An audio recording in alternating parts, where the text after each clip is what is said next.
MLC కవిత వ్యాఖ్యలతో పార్టీకి నష్టం జరుగుతుందని కేసీఆర్ ఇన్నాళ్లకు గ్రహించారా? పార్టీ లైన్ను ఆమె దాటేశారని గులాబీ బాస్ గుర్తించారా? కవిత విషయంలో ఇక తాడోపేడో తేల్చేసేందుకు పెద్దాయన సిద్ధమయ్యారా? అందుకే ముఖ్య నేతలతో కేసీఆర్ మంతనాలు జరుపుతున్నారా అంటే అవుననే సమాధానమే వినిపిస్తోంది.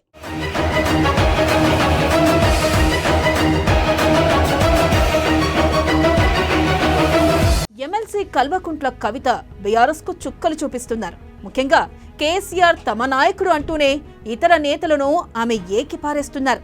కేసీఆర్ చుట్టూ దెయ్యాలు చేరాయంటూ పార్టీ ముఖ్య నేతలను టార్గెట్ చేసి మాట్లాడుతున్నారు. ముఖ్యంగా ఆమె టార్గెట్ కేటీఆర్ అన్న ప్రచారం జోరుగా సాగుతుంది.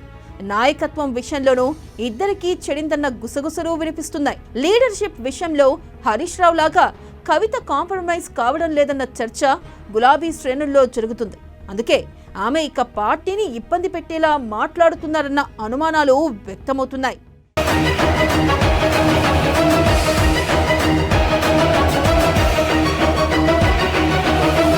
బీసీ రిజర్వేషన్ల విషయంలో కవిత దూకుడు కూడా బీఆర్ఎస్ కు ఇబ్బందిగా మారింది.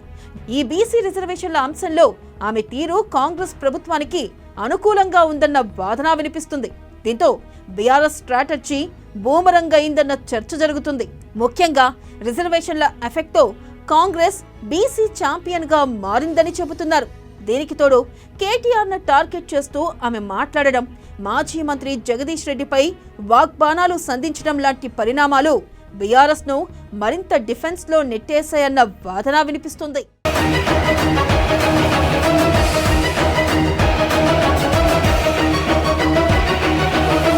కవిత ఎన్ని మాట్లాడినా బీఆర్ఎస్ నేతలెవరూ ఆమెను విమర్శించే సాహసం చేయలేదు. ఎందుకంటే ఆమె కేసీఆర్ కుమార్తె. ఆయన అనుమతి లేనిదే ఆయన కుమార్తెను పల్లెత్తు మాట అనడానికి కూడా బీఆర్ఎస్ నేతలు ఆలోచిస్తారు. అందుకే గులాబీ నేతలెవరూ ఆమె గురించి మాట్లాడడం లేదు. కానీ కేసీఆర్ కు అత్యంత సన్నిహితుడిగా ముద్రపడ్డ జగదీష్ రెడ్డి ఒక్కసారిగా రూటు మార్చారు.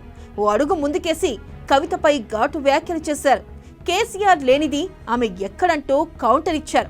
దీనికి రివర్స్ కౌంటర్ గా లిల్లీపుట్ అంటూ జగదీష్ రెడ్డికి పరోక్షంగా చురకలంటించారు కవిత. ఈ నేపథ్యంలో ఒక్కసారిగా బీఆర్ఎస్ ఉలిక్కిపడినట్లయింది. ఓ మాజీ మంత్రిని ఉద్దేశించి ఆమె చేసిన హాట్ కామెంట్స్ కేసీఆర్ దృష్టికి వెళ్లాయట. ఇక ఆలస్యం జరగకముందే, పార్టీకి మరింత డ్యామేజ్ జరగకముందే కవిత అంశాన్ని తేల్చేయాలని ముఖ్య నేతలు పెద్దాయనకు విన్నవించుకున్నట్లు సమాచారం. ఒక లిల్లీపుట్ నాయకుడు నల్గొండలో బీఆర్ఎస్ పార్టీని నాశనం చేసిన ఒక లిల్లీపుట్ నాయకుడు ఆమెవరు ఈమెవరు అని మా గురించి మాట్లాడుతూ ఉన్నారంటే మరి ఆయనకు ప్రోత్సాహం ఇస్తున్నది ఎవరో కూడా ప్రజలు ఆలోచించుకోవాలి. ఇవాళ నల్గొండ జిల్లాలో ఒక సీటు కూడా రాలే. ఆయన సీటు సాగు తప్పి కన్నులొట్టబోయిన చందంగా చివరి నిమిషంలో అనుకోకుండా గెలిచినటువంటి సీటు. ఎన్నడూ ప్రజా ఉద్యమాలు చేయలే. కేసీఆర్ గారు లేకపోతే మరి నువ్వెవరు? అది కూడా ఆలోచించుకోవాలి కదా. కేసీఆర్ గారు లేకపోతే బీఆర్ఎస్ పార్టీలో ఉన్న ఏ నాయకుడైనా ఎవరు? ప్రజలకు మనందరినీ పరిచయం చేసింది కేసీఆర్ గారే కదా. మనలో మనం కన్ఫ్యూజన్ ఉన్నప్పుడు ఇష్టం వచ్చినట్టు మాట్లాడుకోవచ్చా? ఈ లిల్లీపుట్ నాయకుడు మాట్లాడంగానే ఇంకో చిన్న పిల్లగాడు నిన్నగాక మొన్న మా పార్టీలోకి వచ్చిన వాళ్ళు కూడా ఎటుపడతట్టు మాట్లాడు.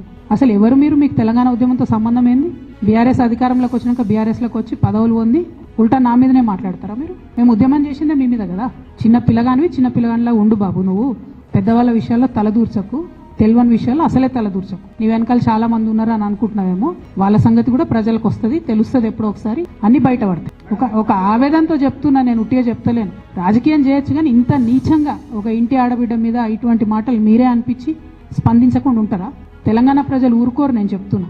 ఇక కవిత అంశాన్ని తేల్చేయాలన్న నిర్ణయానికి కేసీఆర్ వచ్చినట్లు ప్రచారం జరుగుతుంది. అందుకే పెద్దాయన మంతనాలు జరుపుతున్నట్లు సమాచారం. ఎర్రవెల్లి ఫామ్ హౌస్ లో బీఆర్ఎస్ ముఖ్య నేతలతో ఆయన భేటీ అయ్యారు.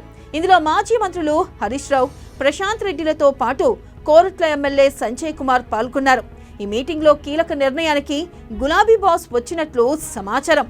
ముఖ్యంగా నిజామాబాద్, జగిత్యాల జిల్లాలో బీఆర్ఎస్ కేడర్ ను కాపాడుకోవాల్సిన బాధ్యతలను హరీష్ రావుకు అప్పగించినట్లు సమాచారం.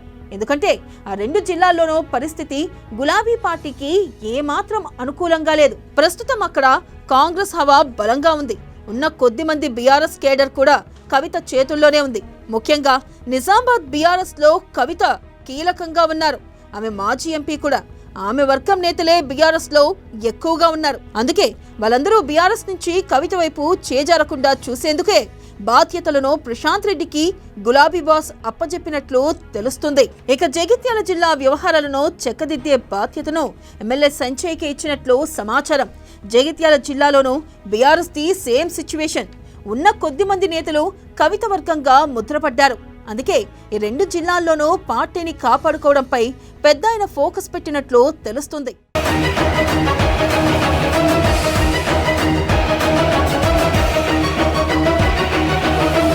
ఫైనల్ గా అటు నిజామాబాద్ ఇటు జగిత్యాల జిల్లాల బీఆర్ఎస్ వ్యవహారాలను సమన్వయం చేసుకునే బాధ్యతను ట్రబుల్ షూటర్ హరీష్ రావుకు కేసీఆర్ అప్పగించినట్లు సమాచారం. ఏమాత్రం అలసత్వం వహించకుండా ఓ లిస్టును తయారు చేయాలని గులాబీ బాస్ హరీష్ రావును ఆదేశించినట్లు తెలుస్తుంది. ఎవరు మన వైపు ఉంటారు, ఎవరు కవిత వైపు మొగ్గు చూపుతారో గుర్తించి ఓ లిస్టును తయారు చేయాలని సూచించారట. 2 రోజుల్లో ఆ లిస్టుతో వస్తే ఆ తర్వాత తాత్సారం చేయకుండా ఏదో ఒకటి తేల్చేద్దామంటూ హరీష్ రావుకు కేసీఆర్ సూచించినట్లు చెబుతున్నారు.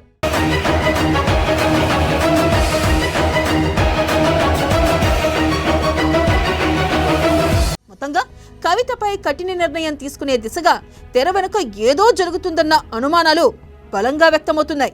కవిత మరింత దూకుడు పెంచకముందే ఆమెను పార్టీ నుంచి పంపిస్తారా, లేక ఆమె సొంతంగా బయటకు వెళ్లిపోయేలా గులాబీ బాస్ పావులు కదుపుతారా, లేక ఇవన్నీ కాదని సమరాన్ని పక్కన పెట్టి కవితే దిగివచ్చి సంధి చేసుకునేలా కేసీఆర్ కీలక ఎత్తులేస్తారా అన్నది చూడాలి.